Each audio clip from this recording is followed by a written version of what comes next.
రోట్లో వేసి రుబ్బి గుడ్డలు వేసి వడకట్టుకొని ఆ పాలు తీసుకొని వాళ్ళు మటుకు వారానికి 3 సార్లు 4 సార్లు రోజంతా కూడా తింటారు వాళ్ళు. ఇంత అన్నం వండుకొని మధ్యాహ్నం రాత్రి తింటానే ఉండేది. టేస్ట్ చేసి ఎలా ఉందో చెప్తా.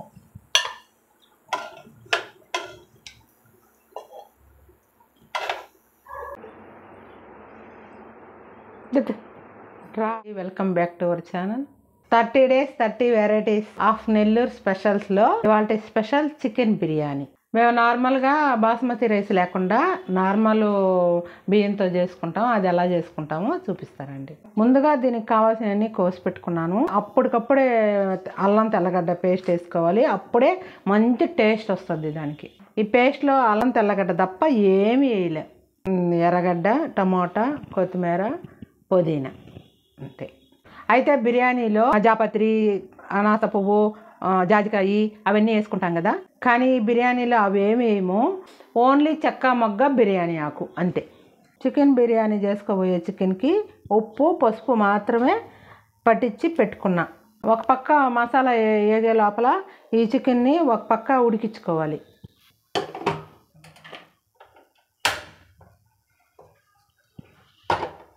మరీ ఏమంత ఉడికిపోవలేదు. మసాలాలు వేగే వరకు ఉడికితే చాలు. ఇప్పుడు దీంట్లో నూనె వేసుకోవాలి.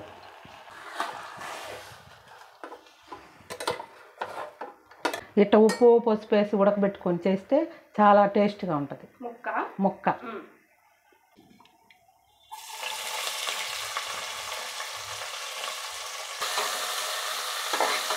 ఇవి ఏమి వేయకుండా, ఉప్పు కూడా వేయకుండా ఎర్రగా వేయించుకోవాలి. ఫ్రైడ్ ఆనియన్ లాగా చూడండి ఎట్ట ఎర్రగా వేగిపోయినాయో. ఇప్పుడు ఇందాక చెప్పాను కదా చెక్క మొగ్గ బిర్యానీ ఆకు అవి వేసుకోవాలి.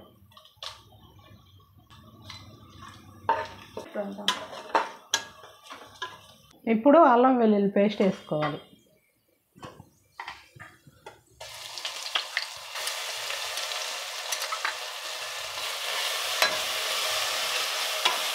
సన్న మంట మీద వేయించుకోవాలి. 1 నిమిషం పాటు అల్లం వెల్లుల్లి పేస్ట్ వేగిన తర్వాత టమాటాలు పచ్చిమిరపకాయలు వేసుకోవాలి. వేసేసి రెండు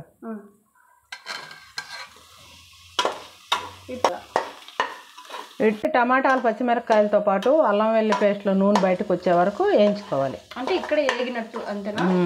ఇప్పుడు దీంట్లో కల్లుప్పు వేసుకోవాలి. సాల్ట్ వేసుకోవచ్చు.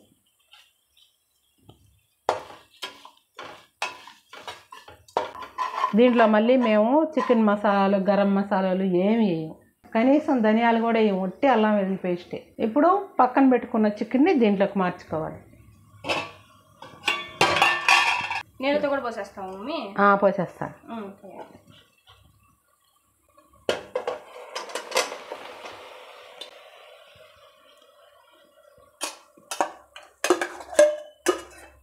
తోళ్ళు ఉంటేనే బాగుంటుంది కదా చికెన్, కానీ తినకూడదు.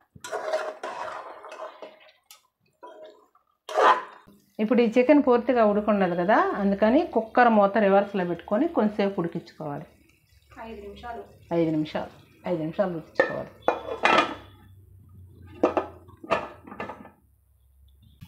మమ్మీ నువ్వు ఫస్ట్ టైం బిర్యానీ ఎప్పుడు తిన్నావు? పెళ్ళైనాకే. నాకు చెప్పలే.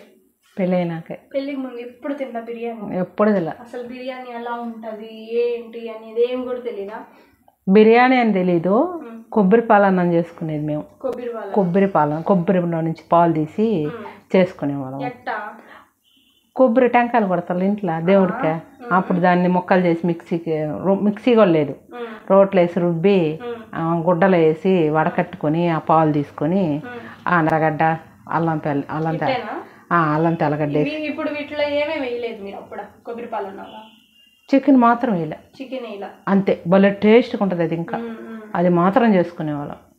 ప్రతి పండగప్పుడు టెంకాయలు కొడతల్లా, అప్పుడు టెంకాయలు ఉంటే అన్నం చేసేసుకునేవాళ్ళం. నా పెళ్లి రోజు మటుకు బిర్యానీ చేశారు. బిర్యానీ అంటే వెజిటేబుల్ రైస్ చేసినారు. వెజిటేబుల్ బిర్యానీ చేసినారు. అప్పుడు నాకు పెట్టారు తినమని. నాకు ఏందో తినాలని పిల్ల ఎప్పుడు తెల్లేదు కదా, అందుకని తర్వాత అలవాటు చేసుకొని మళ్ళీ తర్వాత నేను చేసేది నేర్చుకొని. ఎక్కడ నేర్చుకున్నావు? ఎట్ట నేర్చుకున్నావు? నాన్న దగ్గరే. నాన్న దగ్గర నేర్చుకున్నావా? ఎట్టా? నాన్నకి ఎందుకు వచ్చు? వాళ్ళ అమ్మ చేస్తల్లా, మా అత్త చేస్తున్నా చూసి నేర్చుకున్నా. ఏమో నేను చూడలేదు, చేస్తున్నా చూస్తున్నా. మా అత్త వాళ్ళు భలే తినేది బిర్యానీ. వాళ్ళు బిర్యానీ తినేది, నాకు తెల్లన్నం ఉండేది. నేను తినేదిలే అప్పుడు. ఏమి ఎందుకు? నాకు ఆ మసాలాలు అంత అలవాటు లేదు అప్పుడు. మేము ఉప్పు కారాలు తగ్గించుకొని తినేది. మా నాన్న అట్ట ఉప్పు కారాలు తగ్గించుకొని ఎక్కువ కూర మాత్రం చేసుకొని అయితే వైట్ రైస్ చేసుకొని రసం పెట్టుకునే వాళ్ళం. మసాలా అన్నాలు ఎప్పుడు అంత తినలే. వాళ్ళ మటుకు వారానికి 3 సార్లు 4 సార్లు రోజంతా కూడా తింటారు వాళ్ళు. ఇంత అన్నం వండుకొని మధ్యాహ్నం రాత్రి తింటానే ఉండేది వాళ్ళు. ఏమో నేను తినేదిలే. ఒక్కసారి కూడా తినలా నువ్వు వాళ్ళ ఇంట్లో? తినేది, కొంచెం తినేది. మళ్ళీ తెల్లానం వేసుకొని రసం పోసుకొని టేస్ట్ బాగానే ఉండేది. నూనె ఎక్కువ వేసేది నానమ్మ. నూనె ఎక్కువ వేసి వండేది. దాని తర్వాత మళ్ళా మేము నెల్లూరుకి వచ్చిన తర్వాత, నేను నాన్న నెల్లూరుకి వచ్చిన తర్వాత నేను నేర్చుకున్నా కొంచెం. నేర్పించాడా? మీ నానమ్మ వాళ్ళ ఇంట్లో చేసేదిలే నాన్న బిర్యానీ? అప్పుడు ఎవరు చేసేవాళ్ళు? నానమ్మ చేసేది. ఆమె నూనె ఎక్కువ వేసేది. నూనె మసాలాలు ఎక్కువ వేసేది ఆమె. నేను మసాలాలు అంటే ఈ అల్లం వెల్లుల్లి పేస్ట్ కాకుండా ఇంకేం వేసేదా? ఆమె అక్కడ కూడా మిక్సీ లేదు, ఇంత రుబ్బిచ్చేది రోట్లో, ఇంత రుబ్బేది మసాలా. నేనేసేది, ఆమె వేసిస్తే రుబ్బిచ్చేది. ఆమె వేసేది పచ్చి కొబ్బరి, అల్లం తెల్లగడ్డ, పట్టా మొగ్గలు అన్నీ వేసి రోట్లో వేసి రుబ్బిచ్చి, కొబ్బరి ఎక్కువ వేసేది ఆమె. కొబ్బరి ఎక్కువ వేసేది, ఆ చెత్త అంతా పిండి వేయకుండా అట్ట వేసేసేది. అందుకని నేను అంత తినేదిలే, కొంచెం తినేది. తిడతా ఉండేది తినలేదని. అయినా నేను తెల్లన్నమే తినేది. తర్వాత మళ్ళా చూసి నేను నానేం చేయలే, వంట ఏం చేయలే, చూసి ఇంత బియ్యానికి ఇంత వేసుకుంటే సరిపోద్దని నేనే ఆలోచించుకొని చేసా. అప్పుడైతే సూపర్గా నచ్చింది నాన్నకి. అప్పటాంచి మళ్ళీ నా బిర్యానీ తినేది, నానమ్మ బిర్యానీ. నువ్వు బాగా చేస్తావు మమ్మీ బిర్యానీ. నేను తినేదాన్ని కదా చిన్న పాప అప్పుడు 10th క్లాస్లో 5th క్లాస్లో ఇట్లా ఫస్ట్ తినడం చేసేదాన్ని కదా, అప్పుడు నాకు భలే నచ్చేది. అప్పుడు నేను నేర్చుకొని ఊరికి పోయినప్పుడు చేస్తే మా అన్నోళ్ళు కానీ మా వదిన వాళ్ళు, మా అక్క వాళ్ళందరూ బిర్యానీ బాగా చేస్తుంది అంట. అప్పుడు మన ఇళ్ళల్లో ఏమైనా కార్యాలంటే ఏదన్నా చిన్న ఫంక్షన్లు వస్తాయి చూడు, మన ఇంట్లో అంటే మన అత్తోళ్ళ ఇంట్లో పెద్దమ్మ ఇంట్లో అంతే కదా, వస్తే ఏమన్నా చిన్న ఫంక్షన్లు వస్తాయి చూడు, అప్పుడు 2 కేజీలు 3 కేజీలు కూడా నా చేత చేపించేది. అవును, అన్ని పనులు చేసుకునేది, బిర్యానీకి మాత్రం నా చేత చేపించేది అప్పుడు. కాకపోతే నువ్వు కొబ్బరి ధనియాలు ఇవన్నీ వేస్తావు కదా? వేస్తా. అది ఇంకొకసారి చూపిద్దాంలే. కొబ్బరి కొంచెంగా వేసుకొని అన్నీ కొంచెం వేస్తా నేను, దానికి తగ్గట్టు వేస్తా నేను. లెక్కలు అన్నమాట నాకు. కేజీ బియ్యానికి 100 గ్రాముల అల్లం, తర్వాత ఇప్పుడు మళ్ళీ ఇట్లా కొబ్బరి వేయకుండా వట్టి అల్లం తెల్లగడ్డ పేస్ట్ వేసి. ఇప్పుడు ఇది నచ్చింది నాకు. ఇప్పుడు నేను అసలు చేయట్లే. ఓయమ్మ నేను చేసే ఎన్ని రోజులు వాళ్ళకి చేస్తున్నా. ఇప్పుడు నేను అసలు చేయటంలే, అంతా చిట్టియే చేస్తుంది. ఇంకా చికెన్ ఉడికింది చాలు, ఇంకొకసారి మూత తీసి చూసుకున్నాం. భలే వస్తుంది. అల్లం వెల్లుల్లి పేస్ట్ చాలు మమ్మీ, అసలు ఇప్పుడు నాకు ఇదే ఇష్టం, నువ్వు చేసేదే ఇష్టం నాకు. ఇవి బాస్మతి రైస్ కాదు, నార్మల్ రైస్. ఇవే బాగుంటాయి మమ్మీ కదా? ఇవే బాగుంటాయి, నాకు చాలా ఇష్టం. బాస్మతి రైస్ తో దమ్ బిర్యానీ బాగుంటుంది, మామూలు అయితే ఇదే బాగుంటుంది. అవును. మసాలాలు కూడా అసలు ఎంత తక్కువ మమ్మీ అసలు. అమ్మ కొంతమంది అయితే ఎంత నూనె పోస్తారు, ఎంత అల్లం వెల్లుల్లి పేస్ట్ చేస్తారు. దేవుడా, నేనైతే అసలు తినను. ఏమ్మా సగం దబరకుంటది పేస్ట్, టమాటా, మసాలాలు, టేబుల్ గ్యాస్ ఫామ్ అయిపోతుంటది. ఇంకేసేసుకున్నాం బియ్యం.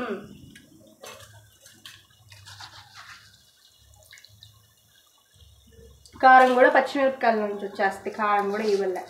జస్ట్ ఆ చికెన్ ఫ్లేవరు, అల్లం వెల్లుల్లి పేస్ట్ ఫ్లేవరు బిర్యానీకి పట్టి బిర్యానీ తింటుంటే అంత బాగుంటుంది మమ్మీ. నాకైతే ఇప్పుడే అమ్మమ్మ చాలా ఇష్టం కదా. ఇవి ఒకసారి కలుపుకుంటే అన్నం బాగా పొడి పొడిగా వస్తుంది అనమాట. నూనెలో బియ్యం ఏగి నూనె తక్కువే ఉంది అయినా కానీ అన్ని నూనెలో బాగా కలిసిపోయి తగిలి పొడి పొడిగా బాగా వస్తుంది అన్నం. కొలతలు మమ్మీ చెప్తావా? ఇప్పుడు ఈ గ్లాస్తో తీసి 5 గ్లాసులు బియ్యం వేసుకున్నాను. ఇప్పుడు ఈ గ్లాస్తో నీళ్లు 10 గ్లాసులు పోస్తున్నా.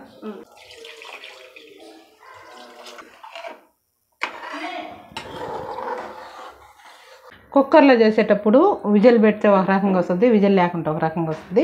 మేము విజిల్ లేకుండానే పెట్టుకుంటాం, బాగా వస్తుంది. మా దగ్గర ఎంత పెద్ద ఉడికే దబరలేదు కాబట్టి మేము కుక్కర్లో చేస్తాం. ఏంది అట్లాగా విజిల్ పెట్టుకుంటే అప్పుడప్పుడు తీసి కూడా చూసుకోవచ్చు. పెద్ద మంట కొంచెంసేపు నీళ్ళు అయిపోయిన తర్వాత తీసి సిమ్లో పెట్టుకోవచ్చు. అందుకని మేము అట్ట పెట్టుకుంటాం. 20 నిమిషాల తర్వాత ఎలాగుందో చూడండి. ఇప్పుడు దీంట్లో పుదీనా కొత్తిమీర వేసుకోవాలి. రైతాలోకి ఉండి మమ్మీ పెదనాన్ని తింటాడు. కొత్తిమీరలే చాలు, మూత వేసేసి కరేపాకు తీసేస్తాం. లాస్ట్లో వేసుకుంటేనే ఫ్లేవర్ బాగుంటుంది వాసన.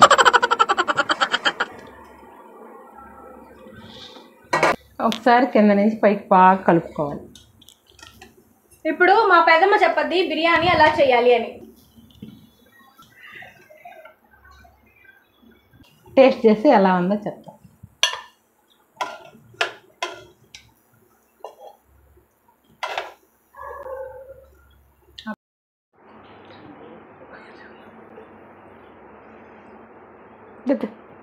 రా చూడు చూడు చూడు. వీడియో ఇంతేనండి. లాస్ట్ వరకు చూసినందుకు చాలా థ్యాంక్ యూ. మీకు ఎవరికైనా ఈ వీడియో నచ్చితే సబ్స్క్రైబ్ చేసుకోవడం మాత్రం అస్సలు మర్చిపోవద్దు. ఇంకొక రెసిపీలో కలుద్దాం. బాయ్.